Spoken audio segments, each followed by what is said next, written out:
31 acre জমির উপর ঢাকার কেন্দ্রীয় কারাগার নির্মাণ করা হয়েছে। 41টি স্প্যান এবং 42টি পিলারের উপর পদ্মা সেতু দাঁড়িয়ে আছে। Welcome everyone to my blog. আমার ব্লগে সবাইকে স্বাগতম।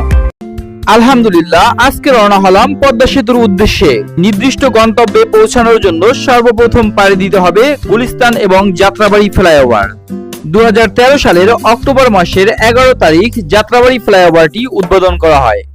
ফ্লাইওভারের টোল প্রদান করে আমরা এখন ধলাইপার হয়ে যাচ্ছি। ধলাইপার চৌরাস্তা পাড়ি দিয়ে এখন এক্সপ্রেসওয়ে দিয়ে রওনা হলাম। ইতিমধ্যে নামাজের সময় হয়ে যাওয়ায় পোস্তগোলা ব্রিজের নিচে একটা মসজিদে নামাজ পড়ে আবার রওনা হই মাওয়ার উদ্দেশ্যে। পোস্তগোলা ব্রিজটি বুড়িগঙ্গা নদীর উপরে হওয়ায় এটি পূর্বে বুড়িগঙ্গা সেতু নামে পরিচিত ছিল, যার সরকারি নাম বাংলাদেশ চীন মৈত্রী সেতু। 1889 সালে সেতুটির নির্মাণ কাজ শেষ হয় এবং ওই বছরই উদ্বোধন করা হয়।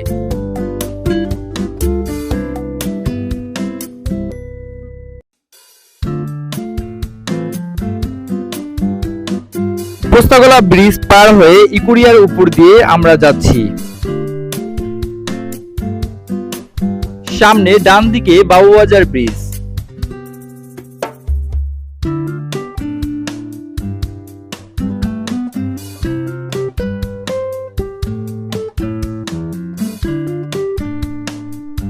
আর একটু সামনে গেলেই হাতের বাম দিকে ঢাকা কেন্দ্রীয় কারাগার। ঢাকার এই কেন্দ্রীয় কারাগারটি 2016 সালের 10 এপ্রিল চালু করা হয়, যা সর্বমোট 31 একর জমির উপর নির্মিত হয়েছে। কারাগারটি নির্মাণের পর পুরান ঢাকার কেন্দ্রীয় কারাগারের সকল কয়েদিদেরকে এই কারাগারে স্থানান্তর করা হয়। ঢাকার এই কেন্দ্রীয় কারাগারে সর্বমোট 4590 জন কয়েদিদেরকে একত্রে একযোগে রাখা যায়।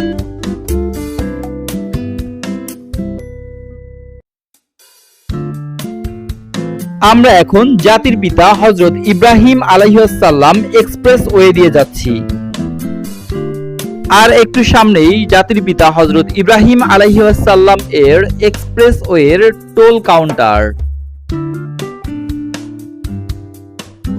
টোল প্রদান করে আমরা কিছুক্ষণ এখানে বিরতি নেই।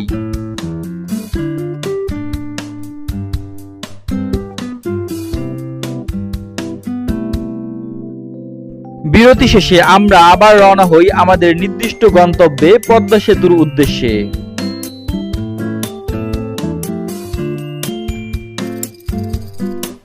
সামনে দেখা যাচ্ছে যানবাহনের জন্য যে টোল নির্ধারণ করা হয়েছে তার তালিকা, অর্থাৎ অবশেষে চলে আসলাম সেই কাঙ্ক্ষিত গন্তব্যে।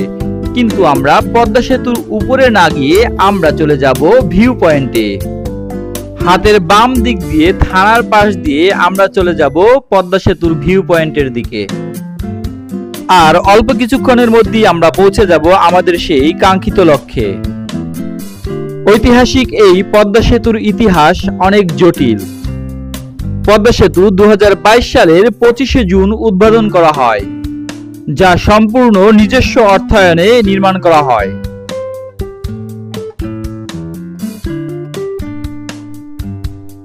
হাতের ডান দিকে আমরা সবাই পদ্মা সেতু দেখতে পাচ্ছি। 6.15 কিলোমিটার দৈর্ঘ্যের এই সেতুটি 41টি স্প্যান এবং 42টি পিলারের উপর দাঁড়িয়ে আছে। ব্রিজটি মুন্সিগঞ্জের মাওয়া প্রান্তকে শরীয়তপুরের জাজিরা প্রান্তের সাথে সংযুক্ত করেছে।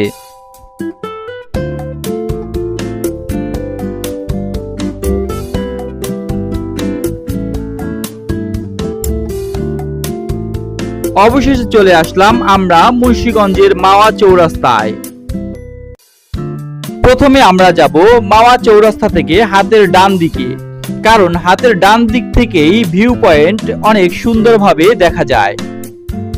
আর হাতের ডান দিকেই মাওয়ার পুরনো ফেরিঘাট এর অবস্থান ছিল।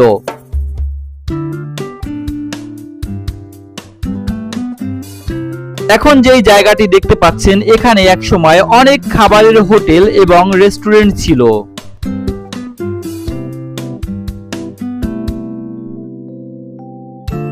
ইলিশ মাছ ধরা নিষেধ হওয়ায় এখন কোনো রেস্টুরেন্টেই ইলিশ পাওয়া যায় না।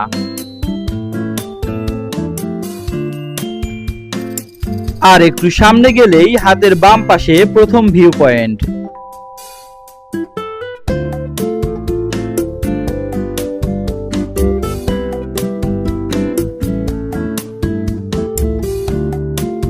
অবশেষে চলে আসলাম পদ্মা সেতুর প্রথম ভিউ পয়েন্টে। সবকিছু থমকে গেছে, কেননা পদ্মার সেই স্রোত এখন আর নেই।